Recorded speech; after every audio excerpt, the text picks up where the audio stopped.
बिल्लाहि मिनश्शैतानिर्रजीम बिस्मिल्लाहिर्रहमानिर्रहीम नहमदुहु व नसल्ली अला रसूलिहिल करीम अम्मा बाद फ़ौज़ बिल्लाहि मिनश्शैतानिर्रजीम बिस्मिल्लाहिर्रहमानिर्रहीम. We were doing Fahm al-Quran, juz number 28. We'll start with Surah Al-Mujadilah. Mujadala or Mujadila, both way we can pronounce it. First, we'll see the intro of the surah as we are doing in all the surahs. So here, this is in juz number 28 and surah number 58. So let's see whether it's Makki or Madani. The surah is Madani and it has 22 verses. Again, it's a short surah, Madani surah, and surah number 58. It's a Madani surah. There is no tradition to indicate when this incident of pleading and argument like Mujadila took place. But there is a hint in the subject matter of surah on the basis of which it can be said with certainty that it happened after the Battle of Trench, like Shawwal 5 In Surah Al-Ahzab, Allah, while negating that an adopted son could be one's real son, had just said, and Allah has not made those of your wives whom you divorce. Like zihar will be discussed in this, like saying she's like my mother, my wife is like my back of my mother, and that they call it zihar and they do it divorce in that sense at the time of the jahaliya. But in that suratul we like voicing of here surah divorcing a wife through zihar, calling one's wife as mother is not declared to be a sin or a crime, and no legal injunction was imposed concerning it. Contrary to it, in this surah, the whole law relating to zihar has been enacted, which shows that these details injection were revealed after a brief reference relating to this issue. Like, if zihar has been done, this is after Surah Al-Ahzab. So what are the things they have to do? It will be mentioned in the surah. So what are the things will be detail will come in the surah? Pagans' practice of divorce through zihar, like calling one's wife as one's mother, is prohibited, completely prohibited. Penalty of practicing zihar, who said that they have to give the penalty. Allah is omnipresent. If three persons converse in secret, He is the fourth of them. Secret counsels are forbidden except about virtue and piety. Only this is the exception allowed. Conspiring in secret is the work of shaitan. Etiquettes of holding a meeting.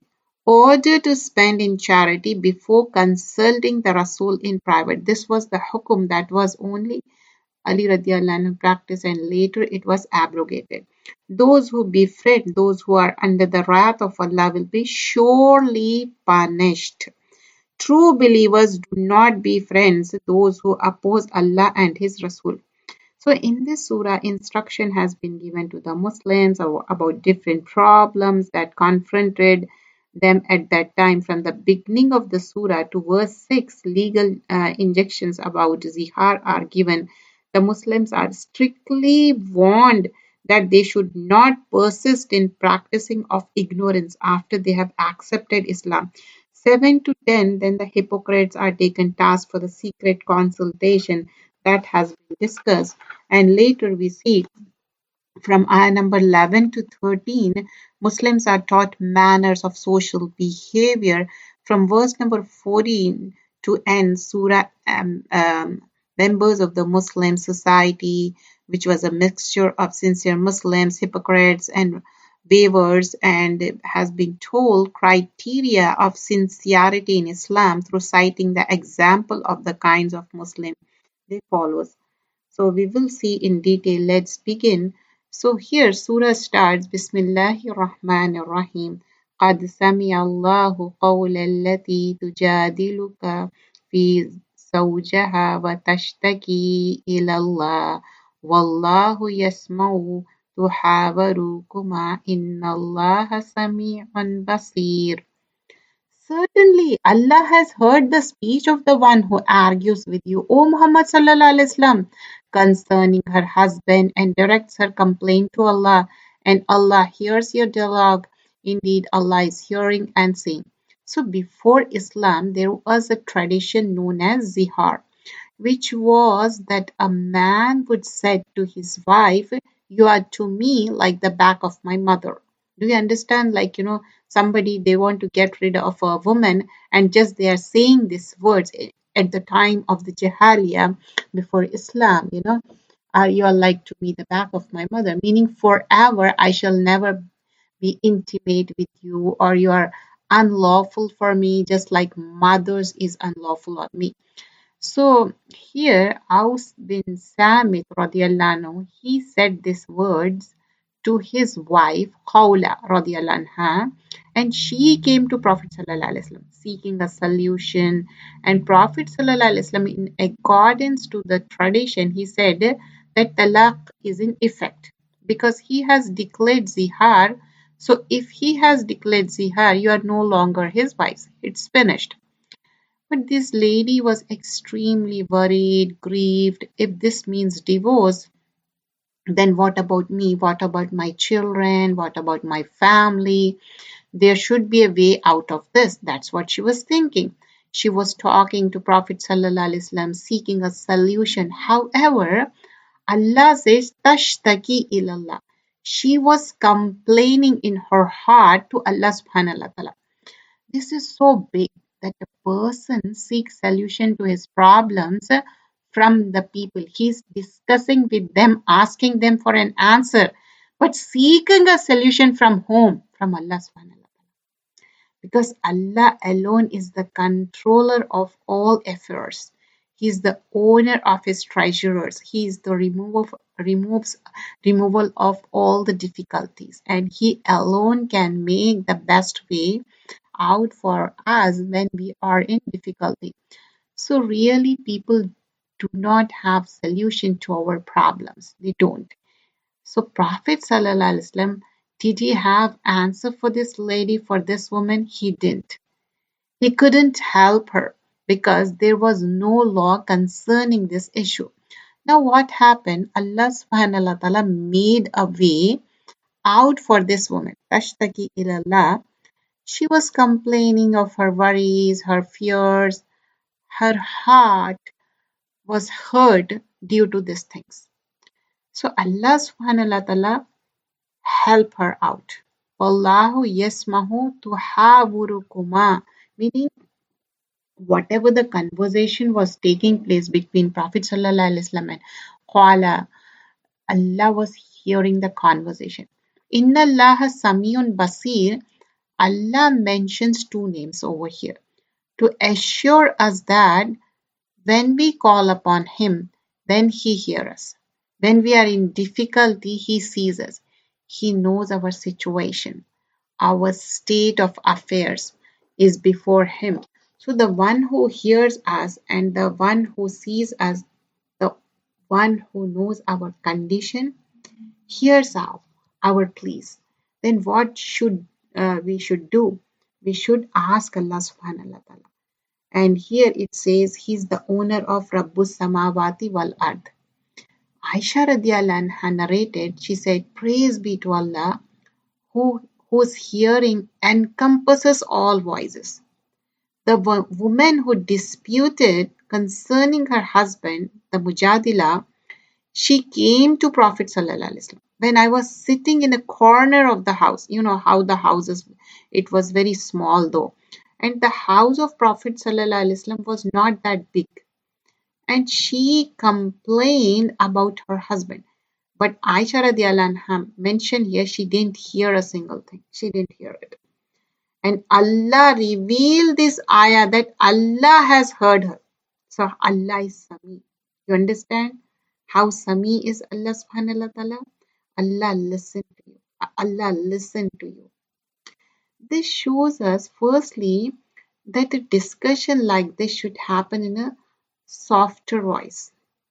First of all, when a woman is complaining about her husband seeking a solution to the abuse that he has committed against her or to the disagreement that she has with him, how is it that she should talk about this issue? Not by screaming or yelling. not by raising voice or creating a scene. No, never. We see that this lady called radiallahu anha, how calm she is, how quietly she was discussing her problem with the Prophet sallallahu alaihi wasallam. Then Aisha radiallahu anha sitting in the same house, in the same room. She didn't hear anything. So remember, we have to be calm and we have to communicate, but in a better manner. Even though you are angry, you are upset, you are in grief, but generally, how is it that we complain? So negatively, so loudly, that even those who don't need to know about the problems, they will know. So when it comes to our family problems, a problem that may exist between a husband and a wife, it's necessary that they should be solved by husband and wife themselves. If the matter has become aggravated, it's so severe and so difficult that the two cannot see eye to eye and they cannot solve the problem themselves, then what they do? They go to third party.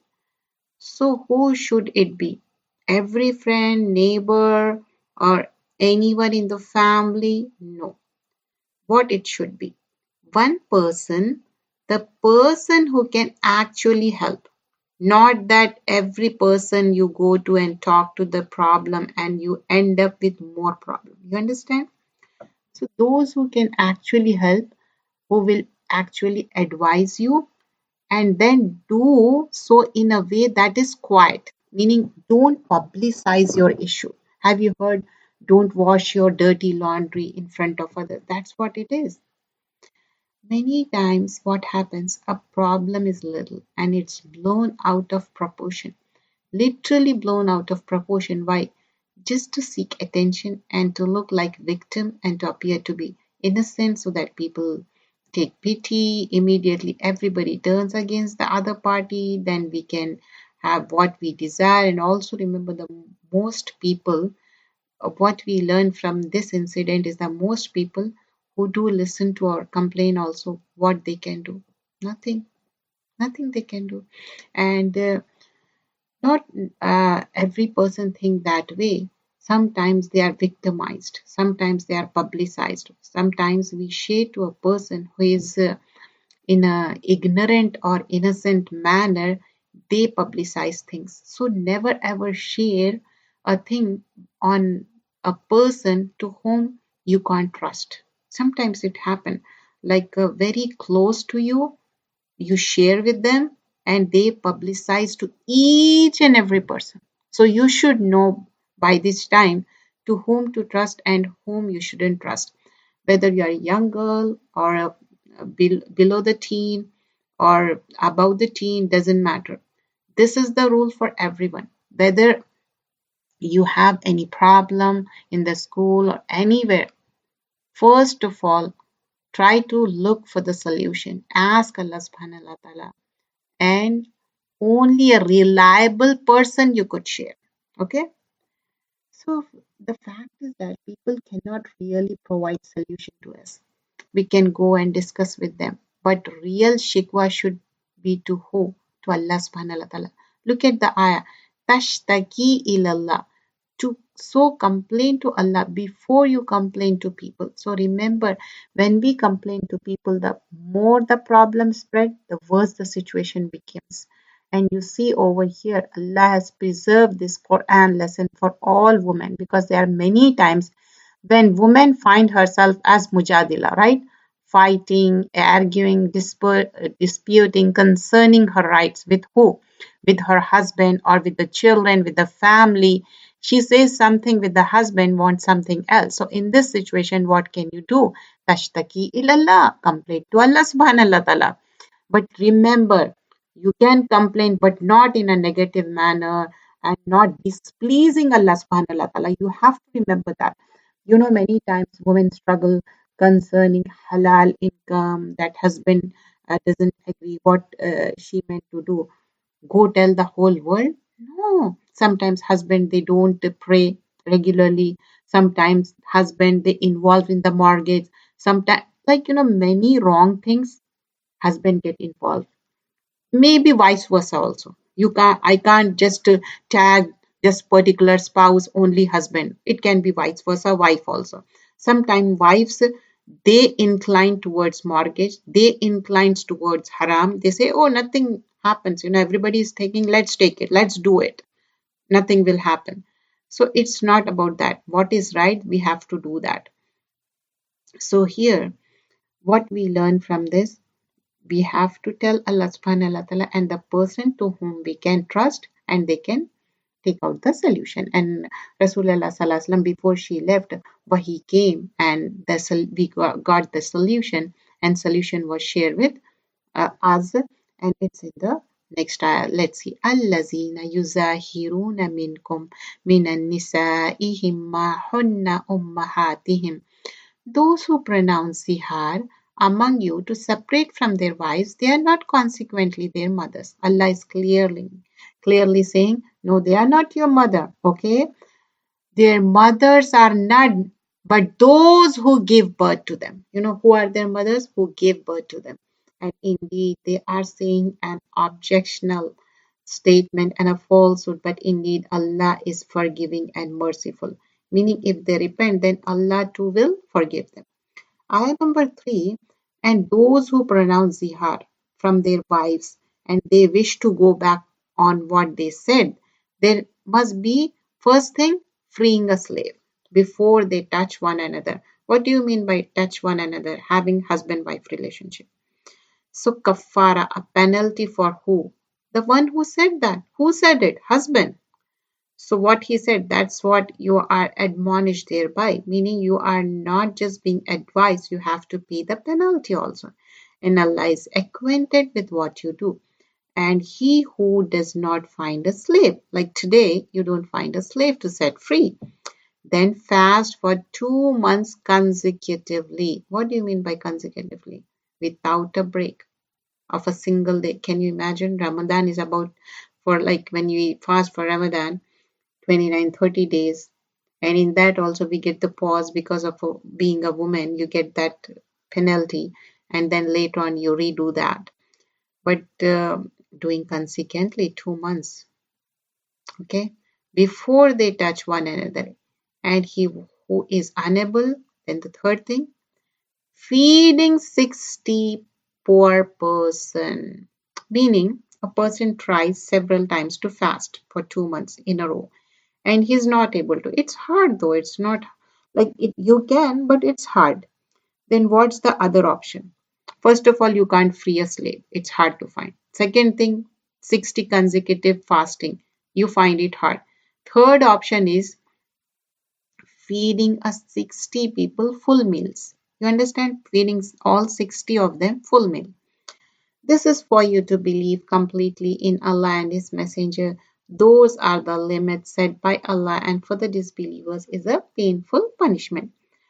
All of this for what purpose? To discipline the tongue. What we misuse the tongue. One who misuse the tongue. And this is for the spouse. And all of this for the purpose of disciplining the tongue, because the wrong use of tongue in marriage is very determinant. And this is detrimental, very detrimental. Imagine a man says this statement and he has to pay so much money or fast or so many fast or feed so many people by for one statement. Because how many times is it that people are abused in marriage? How? Through words. That this is threat is, one after another. People say so many things. May Allah save them and guide them all. And women also sometimes they misuse their tongue. They abuse their husband. Yes, it happens. You must be thinking, oh, women, like they are angels, they never do that. No, sorry. Many times it happens. Women, they misuse their tongue, they misuse their status, and on top of that, they publicize their husband is being very negative. It happens. Yeah, anything can happen in this world. So be careful when we are using our tongue. If husband is being very unreasonable and wrong, you keep your mouth silent. You don't have to talk that time. You drink water and you try to do something so that your mind is occupied. I know it's hard though. It's really hard. But that's the only solution. But you have to stop a oppressed person when husband is doing oppression. So you have to consult somebody so that you can save your marriage. You have to ask somebody in the community, and the most reliable person is the imam of the masjid. Usually they keep everything secret, or the knowledgeable sister to whom you can trust. Only she can, keep it one to one, because she knows this is a amana, give you solution. But somebody should be there to save your marriage, because we want to have somebody with us. We want to live a life with the partner, isn't it? So it doesn't matter who is doing wrong, but we want to rectify the mistake and improve our marriage, isn't it? We have to try it, inshallah. Indeed, those who oppose Allah and His Messenger, meaning they disregard the command of Allah, they do not follow it. They are abused as those before them were abased. And we have certainly sent down verses of clear evidence, and for the disbelievers is a humiliating punishment. So, rejecting the command of Allah, disregarding it, belittling it, not acting upon it, halal is clear, haram, on is clear, a person still opposes.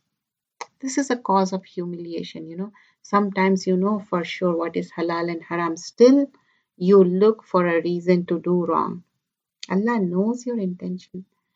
وَجُعِلَ الذِّلَّةُ وَالصَّغَارُ عَلَى مَنْ خَالَفَ أَمْرِي.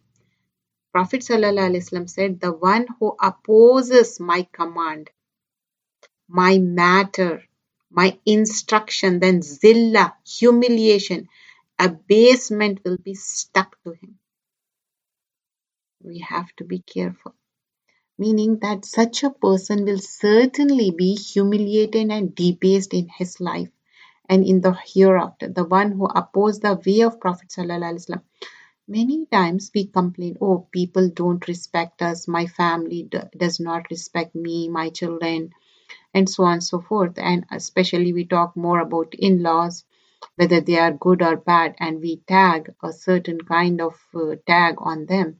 They are always bad. It's not possible. It's not possible. Believe me, you should try, and you should give them respect. Are we giving the same respect as they are giving to our own parents? No, we don't. That's the thing we lack. We have to improve. So I'm just think yourself, I'm nothing in the eyes of the people. So humiliated, or they have no respect for me whatsoever. Then we need to check ourselves immediately. Check yourself. Where is it that I'm opposing the command of Prophet Sallallahu Alaihi Wasallam? Where is it that I'm opposing the command of Allah? If you're not, that's a good thing then. Then do sabr. That is your test then. Do sabr, complete sabr. On the day when Allah will resurrect them and inform them of what they did, Allah had enumerated it. While they forgot it, أحصاه الله ونسوه والله على كل شيء شهيد. And Allah is over all things witness. You see, a person keeps sinning and forgetting Allah. Allah does not forget. Allah does not forget. So what is it necessary? That we think about our action. We think about our statement. We take account of what we are saying, what we are doing. You see, one statement that a man utters, what a big penalty for it, imagine. And this statement, by the way, has no effect on the marriage in the sense that it does not cause divorce, but still look at the consequences. And what do we learn? The other statements also, their action also, they can have very serious effects. So, what is it necessary? We remember our sins and we recall them, we acknowledge them, and we cry before Allah for committing those sins, and we ask Allah for forgiveness for those sins that we are asking forgiveness for, and never repeat that. Ayah number 7, Surah Al-Mujadilah. Have you not considered that Allah knows what is in heavens and what is on earth?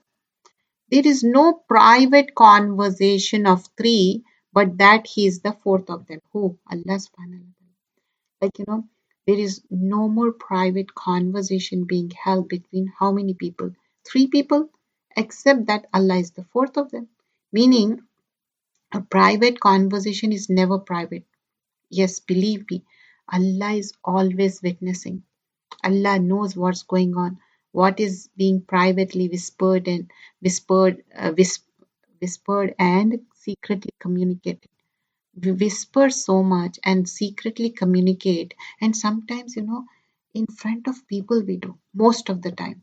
That too, even some Quran class is going on, halakha is going on, Taraweeh is going on, still people do this.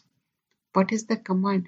Not there are five, but that he is the sixth of them, and no less than that, and no more except that he is with him in knowledge wherever they are. On the day of judgment, what will happen? Everything will be exposed. So the Takwir, ayah number 10, وَإِذَا صُحُفٌ نُشِّرَتْ, there will be publicized. It will be nashara. It will be open. Everybody can see. Then he will inform them what they did on the day of resurrection. Indeed, Allah is of all things knowing. Have you not considered those who were forbidden from private conversation? Then they return to that which they were forbidden and converse among themselves about sin and aggression and disobedience to the messenger. So here, when we are seeing Madani Surah, there will be hypocrites over here. In Makki Surah, there are only Mushrikeen and Muslimin. But here there is a third category, hypocrites.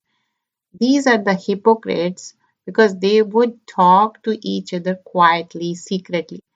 When they would do that, they would talk about these kinds of things like, sinning, aggression against people, and disobeying Prophet Sallallahu Alaihi Wasallam. And when they come to you, they greet you with the word by which Allah does not greet you and say among themselves, why does Allah not punish us for what we say? Meaning, we must be right. They are saying that themselves. Sufficient for them is hell, which they will enter to burn, and wretched is the decision. This is about Ahlul Kitab. Aisha radiallahu anha said that once some Jewish man came to Prophet sallallahu alaihi wasallam and they said, Abul Qasim, Assamu alaikum. Assam. Assam is what? Meaning they would not even call him Muhammad sallallahu alaihi wasallam. They wouldn't even say messenger of Allah. What would they say? Abul Qasim sallallahu alaihi wasallam. And they said, Assamu alaikum. Assam is what? Sam is like, death to be on you and may you die. Assalamu alaikum is like a peace, but instead of that. And notice how they change Assalam to Assam. Do you feel the difference? Assalam, they change to Assam. Assam. We have to be very careful about it, how we are saying Assalam alaikum. Because sometimes we change it completely. We are just saying it in that way because it sounds nice, or it's just more fashionable, or everybody says it like that. We need to say salam properly because the meaning can change. So Prophet sallallahu alaihi wasallam said, Wa alaikum. Aisha radiallahu anha was there and she heard what happened. So she responded and she said, and may lanata also be on you and zilla, and she went on and on basically. So Prophet sallallahu alaihi wasallam said, "O Aisha radiallahu anha, do not use harsh words." She said, "Didn't you hear what they said?" Prophet sallallahu alaihi wasallam said, "Did I not respond to them? When they said that, I responded to them. I just said to them, Wa alaikum, and you too, may it be on you as well." So we see that they used to greet Prophet sallallahu alaihi wasallam like that, and enemies who openly display friendship, but inside they hate you. This is how they try to hurt Prophet sallallahu alaihi wasallam. Ya ayyuhallazina amanu, O you who believe, when you converse privately, Do not converse about sin and aggression and disobedience to Rasulullah sallallahu alaihi wasallam. Meaning, private conversation should not be about sin against Allah, aggression against people, and disobedience of Prophet sallallahu alaihi wasallam. And here we learn, but converse about righteousness and piety and fear Allah to whom you will be gathered, because this fear ratify our actions and behavior. So privately you can converse. For example, you went to Masjid Islamic Center and somebody want to know like how much you are giving in charity. Like privately you are consulting a sister and saying, okay, you are using your card and you are saying, okay, this much money just put in the charity and use my card. So that's fine. There is exception. But in publicly, two people are talking, three people are talking, and they are planning against somebody. Oh, you know that somebody is having divorce. You know that that girl is this, that boy. You go on and on like sinning things. You are not supposed to do that. Private conversation is only from shaitan. Ayah number 10, Surah Al-Mujadilah. Private conversation is only from shaitan that he may grieve those who have believed. Because, excuse me, but he will not harm them at all except by the permission of Allah. And upon Allah, let the believers rely. Private conversation is from shaitan. Because those who exclude from this private conversation who they feel, how they feel, left out and sad. Even sometimes people they throw parties and they do that. Uh, If it is like really private thingy and they have to, that's fine. But always doing that, it's not right. So even if someone is whispering, excluding, you don't worry because they can't hurt you without the will of Allah. There's a hadith, Prophet ﷺ said, when you are three people sitting together, then no two of you should hold secret counsel, excluding the third person, until you are with some other people too, for that would grieve him. Don't make him or her feel left out. Don't do that. Why? Because the third person is going to feel bad about it. It's going to make him feel sad. But when you are with more people, meaning if there is a crowd and there two people whisper to each other because it's necessary, then it's okay. Many people are there and you need to talk something privately. That's okay. But in general, we see that this is something that's not like. Why should we whisper to each other? Some people have a habit of this. Everything has to be said secretly, top secret, really. The whole world is not after you. So we need to be careful about this because it hurts the feeling of other people. And everything does not need to be a secret. And number 11, O you who have believed, when you are told, space yourself in assemblies, then make space. Allah will make space for you. Ayah number 11, Allah is saying, when you make space for people, Allah will make space for you. So you have to make space for the people. How do you space yourself? By gathering yourself together so that you can make space for someone else. When you will do it, the Allah will make space for you. And when you are told arise, then arise. So we are supposed to do that. And meaning that if you are asked to sit somewhere else and move your spot for better organization or so on, what you have to do. You have to move, isn't it? But you mind it. Oh, I have to get up and sit somewhere else, and you feel very bad. No. يا أيها الذين آمنوا إذا قيل لكم تفسحوا في المجالس فاسفحوا يسفح يفسح الله لكم وإذا قيل انشزوا فانشزوا يرفع الله الذين آمنوا منكم والذين أوتوا العلم درجات والله بما تعملون خبير. So when you are asked to, you know, make space, tafassahu, make space, And when you are said unshuzu, then unshuzu, get up and make others sit down. And sometimes you can get up and sit down, and in that manner there will be a space. Here is the etiquette of sitting in gathering is taught. And what is that? That you must make space for other people. And before that, we have to learn to fill the gaps also, right? So fill in the gaps, please. Some, make sure whenever you go, fill the gaps, whether in masjid or whether in the gathering where we do halakas, Quran class, make space. If you're tight, you can sit relaxed like one person can sit in on the chair. But people who are sitting on the chair, they are separated. But shaitan will come in the gap. You want the shaitan to fill the gap? No. Generally, what happens is that in crowd, when we are sitting, what do we like? A spot next to us that is free, so that in case I want to put my feet up or I need to put my bag, so you want that. But when we are going for the sake of Allah, for Jamaat, gathering where angels will be there surrounding, you want to make sure that make space for the other people, and Allah will make space for you. Many times it happens that you are stuck somewhere and you make dua and Allah will make easy for you, isn't it? That's how Allah will make space for you. Prophet ﷺ cursed the one who sat in the middle of a circle. You go and sit in the middle. That person is cursed. Meaning somewhere where he should not be sitting, as if sitting in different spot, away from everybody in order to draw extra attention. So sitting in the middle. Prophet ﷺ said, no person should ask another person to stand at his place and then he should himself sit there.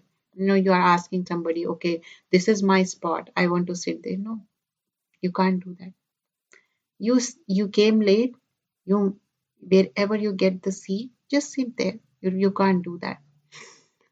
And there's another hadith. Prophet ﷺ said, a person is most deserving of sitting in his seat. Meaning, if a person has a particular seat, where is generally he sits, he most deserving of it.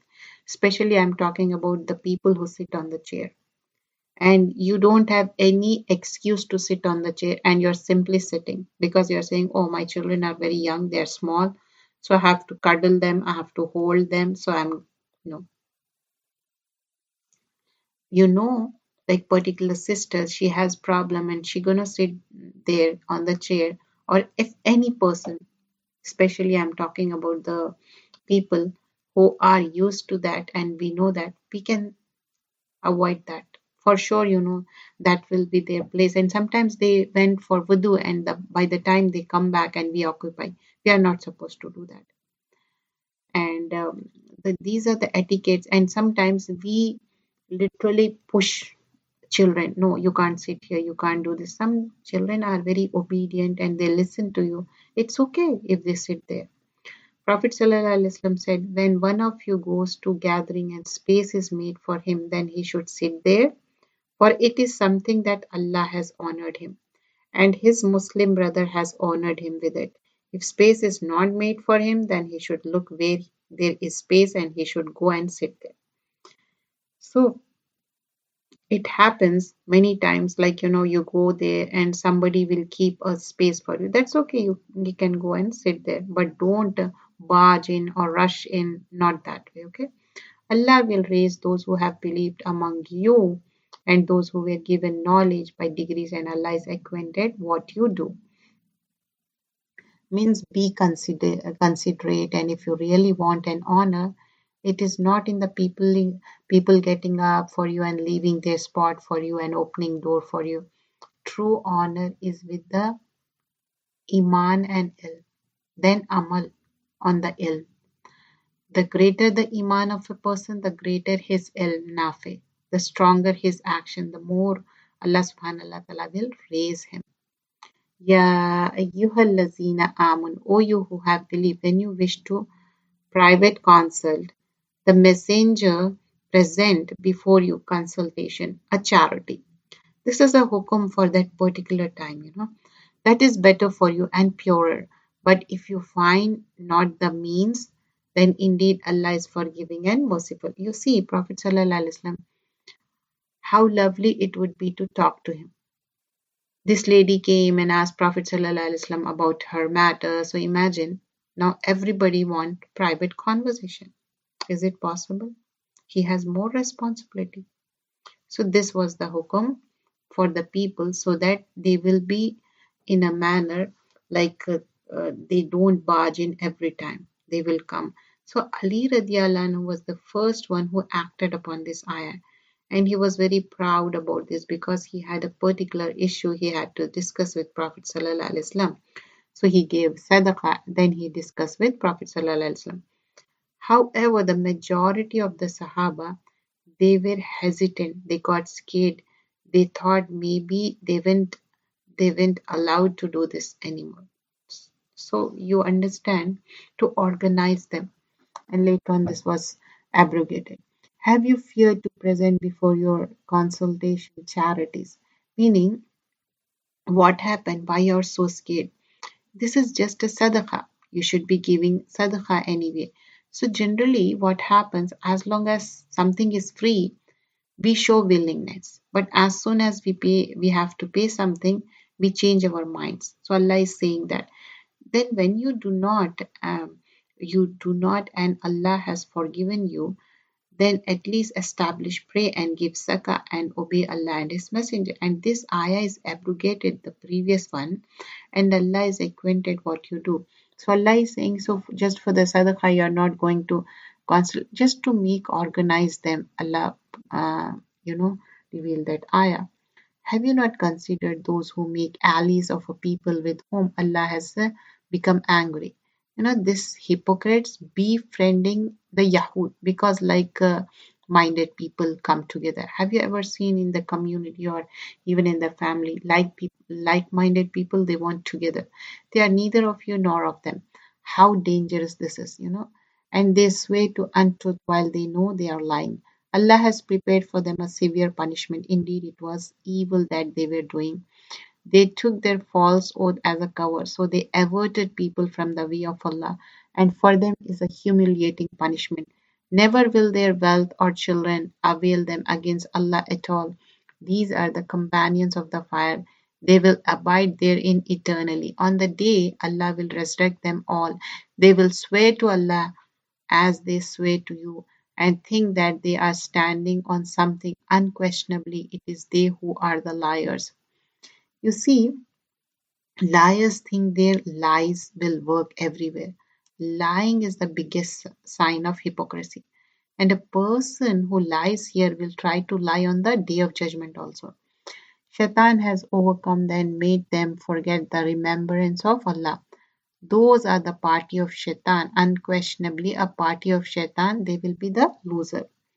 Indeed, the one who oppose Allah and His Messenger, those will be among the most humble, means humiliated, disgraced. Allah has written, I will surely overcome, and I, my messenger. Indeed, Allah is powerful and exalted in mind. You will not find a people who believe in Allah and the last day having affection for those who oppose Allah and His messenger, even if they were their fathers or their sons or their brothers or their kindred, those who He has decreed with their hearts faith and supported them with the Spirit from Him, and we will admit them to gardens beneath which rivers flow, wherein they abide eternally. Allah is pleased with them, and they are pleased with Him. Those are the party of Allah, unquestionably the party of Allah.